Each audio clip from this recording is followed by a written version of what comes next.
ಸ್ಥಳ ಸಾನ್ನಿಧ್ಯ ದೇವದೇವರು ನಮಸ್ಕರಿಸುತ್ತಾ ವೇದಿಕೆ ಮೇಲೆ ಆಸನಾಗಿರುವಂತಹ ಎಲ್ಲ ಗಣ್ಯರಿಗೆ ನಮಸ್ಕರಿಸುತ್ತಾ ವೇದಿಕೆ ಮುಂಭಾಗದಲ್ಲಿ ಉಪಸ್ಥಿತಿರುವಂತಹ ಊರ ಹಾಗೂ ಪರವೂರ ಭಕ್ತ ಬಾಂಧವರೇ, ನಾನೇನು ಜಾಸ್ತಿ ಮಾತಾಡ್ಲಿಕ್ಕೆ ಹೋಗುವುದಿಲ್ಲ.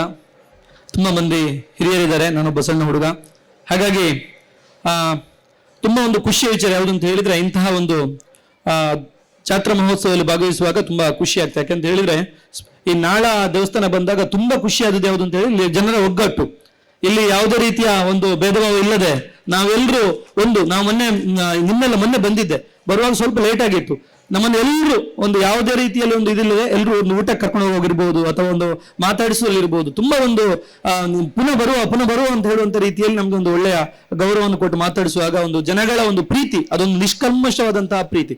ಇಂತಹ ಪ್ರೀತಿಯನ್ನು ಹೊಂದಿರುವಂತಹ ಊರಿನ ಜನರಿಗೆ ತುಂಬ ಹೃದಯದ ಒಂದು ಧನ್ಯವಾದಗಳನ್ನು ಹೇಳಿಕ್ಕೆ ಇಷ್ಟಪಡ್ತೇನೆ. ಹಾಗಾಗಿ ಆಗಾಗ ದೇವಿಯೇ ಇಂತಹ ಒಂದು ಅಭೂತಪೂರ್ವ ಕಾರ್ಯಕ್ರಮವನ್ನು ಮಾಡಿಸ್ತಾ ಇರ್ಬೋದು ಅಂತ ಹೇಳಿಕ್ಕೆ ತುಂಬಾ ಖುಷಿ ಆಗ್ತಾ ಇದೆ. ಒಂದು ಜಾತ್ರೆ ಅಂತ ಹೇಳಿದ್ರೆ ಎಲ್ರಿಗೂ ಖುಷಿ, ಸಣ್ಣ ಮಕ್ಕಳಿಂದ ಹಿಡಿದು ಹಿರಿಯರವರ ಎಲ್ರಿಗೂ ಕೂಡ ಖುಷಿ. ನಾನು ಸಣ್ಣದಿರುವಾಗ ನಮ್ಗೆ ನೆನಪಿದೆ, ಜಾತ್ರೆ ಅಂತ ಹೇಳಿದ್ರೆ ಆಟದ ಸಾಮಾನು ತಗೊಳ್ಳುವಂತ ಖುಷಿ. ಸಣ್ಣ ಮಕ್ಕಳಿರುವಾಗ ಎಲ್ಲರ ಆಟದ ಸಾಮಾನು, ಸ್ವಲ್ಪ ದೊಡ್ಡದಾದಾಗ ತಿನ್ನುವಂತ ಖುಷಿ. ಜಾತ್ರೆ ಅಂತ ಹೇಳಿದ್ರೆ ಐಸ್ ಕ್ರೀಮ್ ತಿನ್ಲಿಕ್ಕೆ ಅಂತ ಹೇಳುವಂತ ಖುಷಿ. ಇನ್ನು ಸ್ವಲ್ಪ ದೊಡ್ಡದಾಗ್ತಾ ಹೋದಾಗ ಜಾತ್ರೆ ಸ್ವಲ್ಪ ಕಾಲೇಜ್ ಹೋಗೋ ಟೈಮಲ್ಲಿ ತಿರುಗಾಡುವುದು, ಸುಮ್ಮನೆ ಹೀಗೆ ಜಾತ್ರೆ ತಿರುಗಾಡುವಂತ ಖುಷಿ. ಆಮೇಲೆ ಸ್ವಲ್ಪ ಸಮಯ ಹೋದ್ಮೇಲೆ ನಮ್ಗೆ ನಮ್ಮ ಜೀವನ ಮೇಲೆ ಬಂದಾಗ ದೇವರು ಅಂತ ಭಕ್ತಿ ಬಂದಾಗ ನಮ್ಗೆ ಜಾತ್ರೆ ಅಂತ ಹೇಳಿದ್ರೆ ಆ ವರ್ಷದಲ್ಲಿ ಒಮ್ಮೆ ವಿಶೇಷವಾದಂತಹ ಸಂದರ್ಭ. ಈ ಸಂದರ್ಭದಲ್ಲಿ ಹೋಗಿ ದೇವಿಗೆ ಒಂದು ಪ್ರಾರ್ಥನೆ ಮಾಡಿದ್ರೆ ನಮ್ಮ ಇಡೀ ವರ್ಷದ ಕಷ್ಟಗಳನ್ನು ಪರಿಹರಿಸ್ತಾರೆ ಅಂತ ಹೇಳುವಂತಹ ಭಕ್ತಿಯ ಭಾವನೆ. ಇನ್ನು ಅನೇಕರಿಗೆ, ಕೆಲವರಿಗೆ ಇಲ್ಲಿ ರಥೋತ್ಸವ ಸಂದರ್ಭದಲ್ಲಿ ರಥ ಇಳಿಲೇಬೇಕು ಅಂತ ಹೇಳುವಂತಹ ಭಾವನೆ. ಹೀಗೆ ಅನೇಕ ಜನರ, ಇನ್ನು ಕೆಲವರಿಗೆ ಇಂಥ ಸಂದರ್ಭದಲ್ಲಿ ಜಾತ್ರಾ ಮಹೋತ್ಸವದಲ್ಲಿ ಒಂದು ಅಂಗಡಿ ಹಾಕಿ ಅವರ ಜೀವನದ ವರ್ಷದ ಇಡೀ ಖರ್ಚುಗಳನ್ನು ಹೋಗುವಂತ ಒಂದು ಅವಕಾಶ. ನಮ್ಮಂತವರಿಗೆ ಇಂಥ ಒಂದು ಸಂದರ್ಭದಲ್ಲಿ ಒಂದು ಮಾತಾಡುವಂತ ಅವಕಾಶ. ಹೀಗೆ ಜಾತ್ರೆ ಅಂತ ಹೇಳುವಂಥದ್ದು ಒಂದು ವಿಶೇಷವಾದಂತಹ ಹಬ್ಬ. ಎಲ್ರೂ ಸಣ್ಣ ಮಕ್ಕಳಿಂದ ಹಿಡಿದು ನಮ್ಗೆಲ್ರಿಗೂ ಕೂಡ ಒಂದು ಖುಷಿಯ ಸಂದರ್ಭ.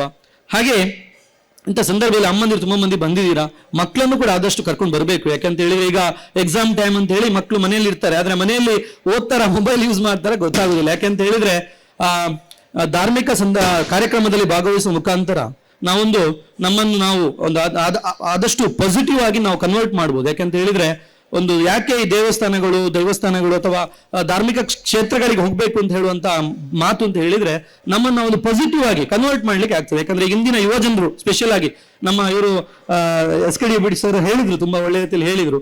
ಹಾಗಾಗಿ ಆದಷ್ಟು ನಮ್ಮನ್ನು ನಾವು ಒಂದು ಧಾರ್ಮಿಕ ವ್ಯಕ್ತಿಗಳನ್ನಾಗಿ ರೂಪಿಸುವ ಮುಖಾಂತರ ಪಾಸಿಟಿವ್ ಎನರ್ಜಿಯನ್ನು ನಾವು ಹೊಂದಬಹುದು.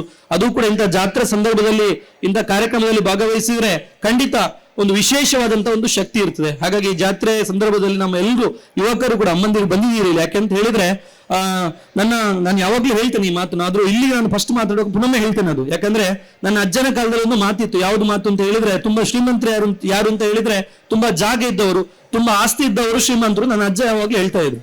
ಆಮೇಲೆ ನನ್ನ ಅಪ್ಪಾಜಿ ಕಾಲಕ್ಕೆ ಬರುವಾಗ ಶ್ರೀಮಂತರು ಯಾರು ಅಂತ ಹೇಳಿದ್ರೆ ತುಂಬಾ ಹಣ ಇದ್ದವರು ಶ್ರೀಮಂತರು ಅಂತ ಹೇಳ್ತಾ ಇದ್ರು. ಆದ್ರೆ ಈಗಿನ ಕಾಲದಲ್ಲಿ ನಾನೊಬ್ಬ ಒಂದು 10 ವರ್ಷ ಲೆಕ್ಚರ್ ಆಗಿ ಮೂಡಬಿದ್ರೆಯಲ್ಲಿ ವರ್ಕ್ ಮಾಡಿದ್ದೇನೆ. ಆಮೇಲೆ ಒಂದು 5-6 ವರ್ಷ ನಂದೇ ಸ್ವಂತ ಸಂಸ್ಥೆಯನ್ನು ಕಟ್ಟಿ ಒಂದು 6,000-7,000ದಷ್ಟು ವಿದ್ಯಾರ್ಥಿಗಳು ಪ್ರತಿ ವರ್ಷ ನಮ್ಮಲ್ಲಿ ಓದ್ತಾ ಇದ್ದಾರೆ.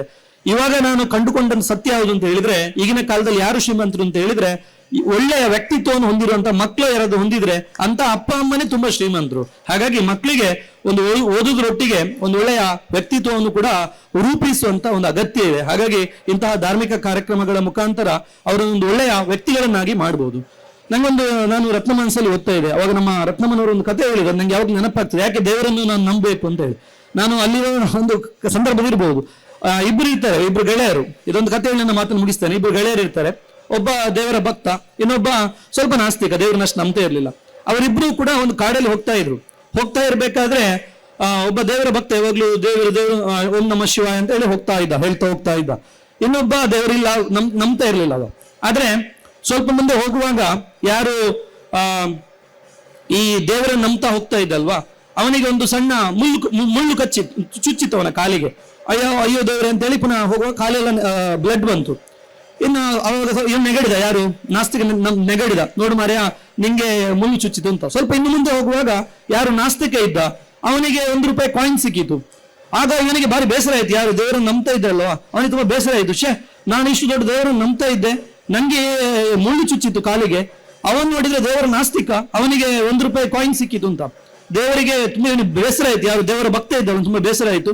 ಇದು ಯಾಕೆ ನಂಗೆ ಹೀಗೆ ಮಾಡಿದ್ರೆ ದೇವರ ಮೇಲೆ ಒಂದು ಹಠ ಹಿಡಿದು ಕೇಳಿದ, ದೇವರೇ ಪ್ರತ್ಯಕ್ಷ ಆಗ್ಲೇಬೇಕು, ನೀವೀಗ ನಂಗೆ ಹೇಳಲೇಬೇಕು, ಇಲ್ಲದಿದ್ರೆ ನಾನು ನಿಮ್ಮನ್ನು ನಂಬುದಿಲ್ಲ ನಿಮ್ಮನ್ನು ಅಂತ ಹೇಳಿ. ಆಗ ದೇವರು ಪ್ರತ್ಯಕ್ಷ ಹೇಳಿದ್ರಂತೆ, ನೋಡು ಮಾರ್ರೆ, ಅವನ ಯೋಗದಲ್ಲಿ ಅವನಿಗೆ ಮಿಲಿಯನರ್ ಒಂದು ಇಲ್ಲಿ ನಿಧಿ ಸಿಗುವಂತ ಯೋಗ ಇತ್ತು, ಕೋಟ್ಯಾಧೀಶ ಆಗುವಂತ ಯೋಗ ಇತ್ತು, ದೊಡ್ಡ ಒಂದು ನಿಧಿ ಕುಂಭ ನಿಧಿ ಸಿಗುವಂತ ಯೋಗ ಇತ್ತು ಹಳದ ಕಾಲದ್ದು. ಅವನು ಸಿಗ್ತಾ ಇದ್ರೆ ಒಂದು ವೇಳೆ ಅವನು ದೇವರ ಭಕ್ತ ಆಗಿದ್ರೆ ಅವನು ಸಿಗ್ತಾ ಇದ್ರೆ ಅವನು ಮಿಲಿಯನರ್ ಆಗ್ತಾ ಇದ್ದ. ಆದ್ರೆ ನಂಗೆ ಯಾಕೆ ಹೀಗಾಯ್ತು ಕೇಳಿದಂತೆ, ನಿಂಗೆ ಒಂದು ವಿಷಯದ ಹಾವು ಕಚ್ಚಿ ಒಂದು ಗಂಡಾಂತರ ಇತ್ತು, ನಿಂಗೆ ನಿಜವಾಗಿ ದೊಡ್ಡ ಗಂಡಾಂತರ ಇತ್ತು. ಆದ್ರೆ ನೀನು ದೇವರ ಭಕ್ತ ಆದ ಕಾರಣ ನಿಂಗೆ ಸಣ್ಣ ಒಂದು ಮುಳ್ಳು ಚುಚ್ಚಿ ನಿಂಗೆ ಏನೂ ಆಗ್ಲಿಲ್ಲ. ಬಟ್ ನಾನು ದೇವರಾದ್ರೂ ಕೂಡ ಆಗುದನ್ನು ತಪ್ಪಿಸ್ಲಿಕ್ಕೆ ಆಗ್ಲಿಲ್ಲ, ಬಟ್ ದೊಡ್ಡದ್ರಲ್ಲಿ ಆಗುದನ್ನು ಸಣ್ಣದಲ್ಲಿ ಮಾಡಿದೆ. ನೀನು ದೇವರ ಭಕ್ತ, ಹಾಗಾಗಿ ದೊಡ್ಡದಲ್ಲಿ ಆಗುದನ್ನು ಸಣ್ಣದಲ್ಲಿ ಮುಳ್ಳು ಚುಚ್ಚಿ ಮಾಡಿದೆ.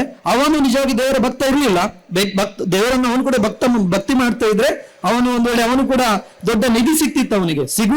ಆಗುದನ್ನು ಯಾರಿಂದೂ ತಪ್ಪಿಸ ಸಾಧ್ಯವೇ ಇಲ್ಲ, ಆಗುದನ್ನು ತಪ್ಪಿಸ ಸಾಧ್ಯ ಇಲ್ಲ. ಆದ್ರೆ ನಾವು ಇಂತಹ ಒಂದು ಧಾರ್ಮಿಕ ಭಕ್ತಿ ಅಥವಾ ಧಾರ್ಮಿಕ ಕಾರ್ಯಕ್ರಮಗಳು ಭಾಗವಹಿಸುವ ಮುಖಾಂತರ ನಮ್ಮ ಕಷ್ಟಗಳಲ್ಲಿ ಸಣ್ಣ ಕಷ್ಟ ಕೊಡಿ ಅಂತ ಕೇಳ್ಬಹುದು ಅಷ್ಟೇ, ಅಥವಾ ಸಿಗುದೇನಾದ್ರೂ ನಮ್ಗೆ ಒಳ್ಳೇದಾಗೋದಿದ್ರೆ ತುಂಬಾ ಒಳ್ಳೇದು ಕೊಡಿ ದೇವ್ರೆ ಅಂತ ಕೇಳ್ಬಹುದು ಅಂತ ಹೇಳುವಂತ ಒಂದು ಸಣ್ಣ ಕಥೆ ನನ್ನ ಜೀವನದಲ್ಲಿ ನಮ್ಮನ್ನು ಭಕ್ತಿಯ ಒಂದು ಭಕ್ತರನ್ನಾಗಿ ಮಾಡಿದಂತ ಘಟನೆ ಅಷ್ಟೇ. ಹಾಗಾಗಿ ಇಂತಹ ಧಾರ್ಮಿಕ ಕಾರ್ಯಕ್ರಮದಲ್ಲಿ ಇಂದು ನಮ್ಮನ್ನು ಮುಖ್ಯ ಅತಿಥಿಗಳನ್ನಾಗಿ ಕರೆದು ಒಂದು 4 ಮಾತುಗಳ ಮಾತನಾಡಲಿಕ್ಕೆ ಅವಕಾಶ ನೀಡಿದಂತಹ ಶ್ರೀಯುತ ನಮ್ಮ ವ್ಯವಸ್ಥಾಪಕ ಸಮಿತಿಯ ಅಧ್ಯಕ್ಷರಾದಂತಹ ಬಿ ಹರೀಶ್ ಕುಮಾರ್ ಅವರಿಗೆ ತುಂಬ ಹೃದಯದ ಧನ್ಯವಾದಗಳನ್ನು ಹೇಳಿಕೆ ಇಷ್ಟಪಡ್ತೇನೆ. ಯಾಕಂದ್ರೆ ನಾನು ಇಲ್ಲಿ ನಾಳೆದ ಭಕ್ತ, ನಾನು ಇಲ್ಲಿ ಬಂದ್ಮೇಲೆ ಖಂಡಿತ ನಮ್ಮ ಏನು ಕ್ಷೇತ್ರ ಇದೆ, ವಿದ್ಯಾಕ್ಷೇತ್ರ ಇದೆ, ಅಲ್ಲಿ ಉನ್ನತಿಯನ್ನು ಕಾಣ್ತಾ ಇದ್ದೇವೆ.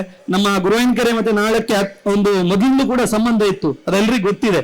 ಹಾಗಾಗಿ ನಾನು ಕೂಡ ಯಾವತ್ತೂ ಕೂಡ ಬರುವ ವರ್ಷ ಹೆಚ್ಚಿನ ಅಂಶ ಬ್ರಹ್ಮಕಲಶ ಕೂಡ ಇದೆ, ಸಂಪೂರ್ಣವಾಗಿ ನಾವು ತೊಡಗಿಕೊಳ್ತೇವೆ. ನಿಮ್ಮ ಆಶೀರ್ವಾದ ಕೂಡ ನಮ್ಮ ಎಕ್ಸೆಲ್ ಸಂಸ್ಥೆ ಮೇಲೆ ಇರಲಿ ಅಂತ ಹೇಳ್ತಾ, ಹಾಗೆ ನಮ್ಮ ಇಂದಿನ ಕಾರ್ಯಕ್ರಮದಲ್ಲಿ ನಮ್ಮ ಹಿರಿಯರು ಮೆಸ್ಕಾಂನ ಅಧ್ಯಕ್ಷರಾದಂತಹ ಶ್ರೀಯುತ ಹರೀಶ್ ಕುಮಾರ್ ಅವರಿದ್ದಾರೆ. ಅವರಿಗೂ ಕೂಡ ನನ್ನ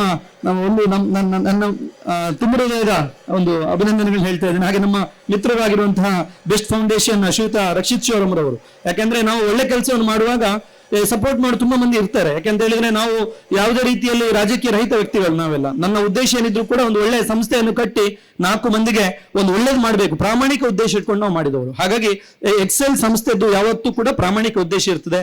ಗ್ರಾಮೀಣ ಪ್ರದೇಶದ ಬಡ ವಿದ್ಯಾರ್ಥಿಗಳಿಗೆ ಒಂದು ಉಚಿತ ಶಿಕ್ಷಣವನ್ನು ಕೊಟ್ಟು ಒಂದು ಒಳ್ಳೆ ಪ್ರತಿಭಾನ್ವಿತ ವಿದ್ಯಾರ್ಥಿಗಳಿಗೆ ಒಂದು ಭವಿಷ್ಯದಲ್ಲಿ ಒಂದು ದೇಶದ ಒಂದು ಒಳ್ಳೆ ಪ್ರಜೆ ಆಗ್ಬೇಕು, ಅಪ್ಪ ಅಮ್ಮನಿಗೆ ಒಂದು ಒಳ್ಳೆಯ ಆಸ್ತಿಯನ್ನಾಗಿ ಮಾಡ್ಬೇಕು ಅಂತ ಹೇಳುವಂತ ಪ್ರಾಮಾಣಿಕ ಉದ್ದೇಶ. ಅದರೊಟ್ಟಿಗೆ ನಾವು ಬರೀ ಸಂಸ್ಥೆಯನ್ನು ಕಟ್ಟಿ ನಾವು ಮಾತ್ರ ಅಥವಾ ಮಕ್ಕಳನ್ನು ಮಾತ್ರ ಇಂಪ್ರೂವ್ ಮಾಡುವಂತಲ್ಲ, ಇಂತಹ ಧಾರ್ಮಿಕ ಕಾರ್ಯಕ್ರಮಗಳು ಇರ್ಬೋದು ಅಥವಾ ಒಂದು ಸಾಮಾಜಿಕ ಕಾರ್ಯಕ್ರಮಗಳಲ್ಲಿ ಕೂಡ ನಾವು ಶಾಲೆಯವರು, ಯಾಕಂದ್ರೆ ಬೇರೆ ಯಾರು ಮಾಡುವವರಿದ್ದಾರೆ ಹೇಳಿ ಅಲ್ವಾ? ನಮ್ಮಂತಹ ಯುವ ನಾಯಕರು ಮಾಡಬಹುದು, ಇಲ್ಲಿ ವೇದಿಕೆಯಲ್ಲಿ ಒಂದು ಯುವ ನಾಯಕರು ಮಾಡ್ಬೋದು, ನಮ್ಮ ಕಾವಂದ್ರು ಮಾಡ್ತಾ ಇದ್ದಾರೆ, ನಾವೆಲ್ಲ ಅವರ ಶಿಷ್ಯರು.